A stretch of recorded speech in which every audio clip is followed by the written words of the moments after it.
remember the rain was just coming down on the roof of our house that we were renting at the time. And looking over to Tara and just thinking, man, I made this mess. I screwed up.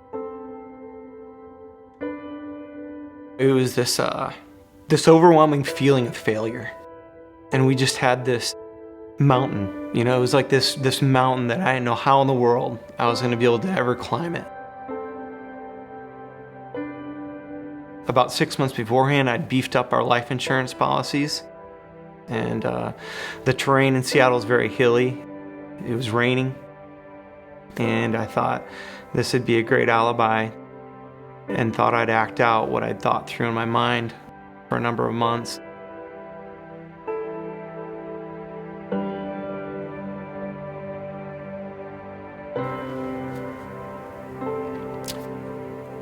Sorry, it's a bit raw.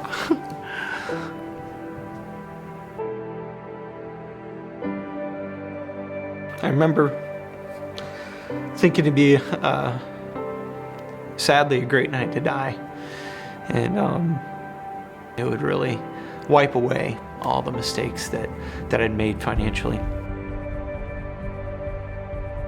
We had a portfolio of real estate investments worth $1.6 million, and when the market crashed, those same assets were only worth about $800,000. And that left us with this giant debt load. We ended up, unfortunately, having to file bankruptcy. We had a number of foreclosures that we had to face into. And at our lowest point, I had a cliff in mind. I knew there was a windy turn, and I thought I could just keep on going. I walked downstairs, and I remember opening up the door. And when I opened up the door, it was like I snapped out of this trance. But in that moment, the presence of God arrested me when I opened up that door, and I felt God's Holy Spirit speak to me. I don't care how much you're in debt.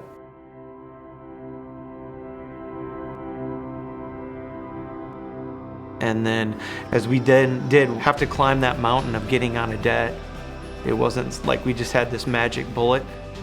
It's been a decade in the making. But we tied the entire time, and during that season of life, our income doubled and then tripled.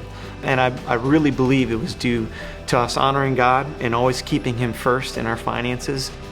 And we felt God's presence walk with us that entire season of life.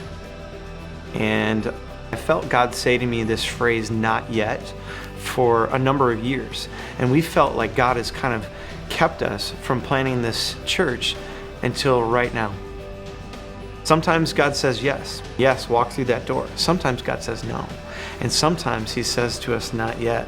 And in our lives, we really have felt that holding back of God saying, not yet.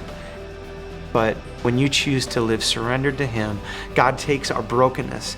He takes the broken pieces of our lives, and He can create this mosaic. Doesn't mean that it's going to be easy. Doesn't mean that life isn't gonna have bumps in the road, but you can have hope.